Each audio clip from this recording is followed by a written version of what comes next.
Hey guys, Tom Moran here from Tom's Big Spiders. We're going to continue with some of the bioactive setups. I told you I got enough materials to create 5 of these. Already posted the video featuring my C. Cyanidal pubescens, and as many of you guys have already indicated, it's something I thought about as well.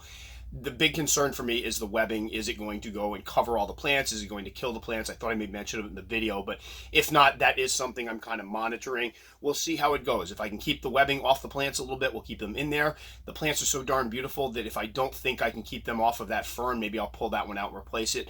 Again, this is all new to me, and again, I want to thank everybody who's been giving me advice on how to set these enclosures up. I've had some people kind of tiptoeing around like, hey, I don't want to, pretend like I know everything. I know nothing about the plant so far, although I've been doing a lot of research over the last couple weeks. This is brand spanking new to me, so I'm taking this information. I've gotten a lot of really cool tips, and we're going to use them going ahead. So for this one, what we're going to be doing is my Orphanacus philippinus. I've had this one for quite some time, since a sling. I believe it's about 5-6 years or so, and she was in an enclosure that just did not do her justice. She wasn't burrowing in it, so we're going to set her up in one of those Exoterra nano wides, or what, the 12 by 12 by 12 cubes. Great size, and we're going to see how it goes. All right, so this is the next rehousing we're doing for the bioactive enclosure. This time I'm doing my Orphanacus philippinus, and Billy wants to go in there. This is the setup it had, which is looking like garbage now. It did some webbing. Unfortunately, I rehoused it into this enclosure here, and it has done no digging whatsoever. It basically went down, did a little digging, molted, came back up, and it's done another molt since then and hasn't been burrowing at all. So what I have set up over here for this new one is it's got several inches of substrate. There's a burrow hole in there. I've had people tell me that when set up semi-arboreally, they'll climb. We'll put that into the test, but there's not that much of a gap here between the top of it and the bottom, so no issue for fall damage. We have the spider fern over here, which after going to Walmart and looking at how big the spider ferns get, I now realize it's probably going to take over this whole enclosure. So hopefully somebody can chime in on whether or not I can trim these plants back. This is brand new to me. I'm still figuring things out as I go. This one was the, I'm going to have to put in the notes, was it the Croton?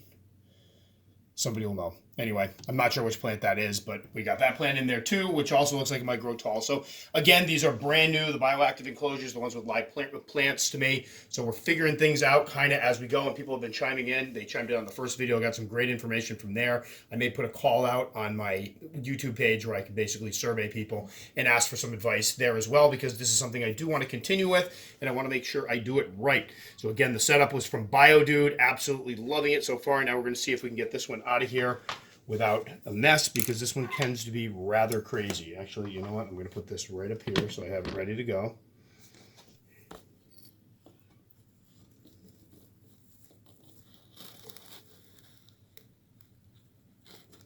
This is an old world species. These guys were actually very laid back for quite some time, but after the last molt, they got a little bit more, I won't say nasty, but definitely flighty or defensive.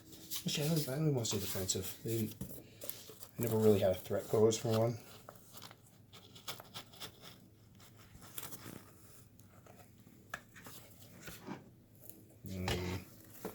That's not ideal. Hold on, let me get the webbing out of there. Dear gosh. All right, let me see if I can just get the webbing out. Get this off the table. Clean this table like 8 times today now.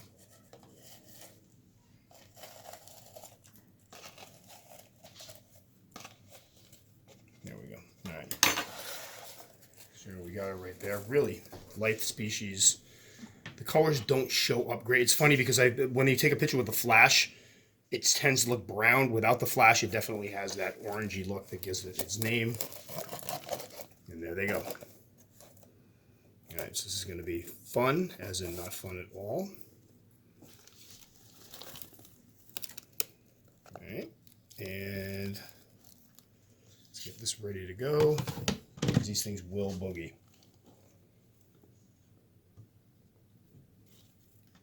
Or not. So Billy wants to go over the top and get a good shot at it. I'll get ready to slam this thing down should it try to run. There she is. I've had these guys, 5 years now, I think. Easily one of my favorite species. I just love the looks of them. This one's probably it's been several months since a molt, so it's got more of the brownish hue to it. But once they molt, they do have that tangerine orange look. Really fantastic looking spiders, very smooth looking. Let's go from the front. So again, this is basically from the Biodude, the whole setup. The enclosure is an Exoterra wide. And I wanted to try something a little different with these guys. And again, I felt I should get an enclosure that's as attractive as some of the stuff inside of it. I'm liking these for the setup. There's about probably 5 inches of dirt in the back or so, and it goes down to about 4. Hopefully what it'll do is do some webbing out here and maybe go underneath that cork bark there. There's a little starter burrow, or it can hide behind. This around right in here for the time being. We'll see what it does. Basically, for the last year or so, she's been right out in the open at all times, so I'm pretty convinced I'll probably be seeing quite a bit of her. So there we go, another enclosure, bioactive enclosure setup. Compliments of Biodude, absolutely loving these. And that is my Orphanacus philippinus, or philippinus, that sounds terrible. And these guys do prefer it a little bit moist, so we've got some, having the moist substrate in here will actually be a positive for it. And here's my O. philippinus right now. You can see her in the back there. She has been out and about quite a bit. She's done a little bit of webbing around the plant over here, right around that area. That's usually where she goes when the lights are off. But I have caught her actually roaming around the tank with the full lights on, which has been really cool. And that spider plant is really blossoming. I got a funny feeling that one's going to be a little bit large for this enclosure. But again, this is all brand new to me. We're just trying stuff out and seeing how it goes, but loving the looks of the enclosure. She seems to be comfortable in it, which is great. She's eaten once already, which is even better. So far, so good. All right, glad that went well. Hope you guys enjoyed it. Again, if you want to chime in with your advice, I'm probably going to put something up on my message board or whatever they call it, the social center or YouTube. I'm going to put a little poll up for people who are doing these, because I know a lot of you guys have been doing the bioactive enclosures for quite some time. I have not. This is brand new. So I'm taking, again, send all your information to me. I'm glad to hear tips and what you guys are using, especially as far as plants and which plants will work for which species. I've had a lot of advice there, which has been great. So if this is the first video you've seen of mine, you want to check out some more, they'll be around in here. And if you liked it so much, you would like to subscribe, very much appreciated. You can click the circle right around in here. As always, I try to answer every single comment I get, so please feel free to leave some comments underneath the videos. I'll be sure to correspond with you there, and I'll catch you guys all next time.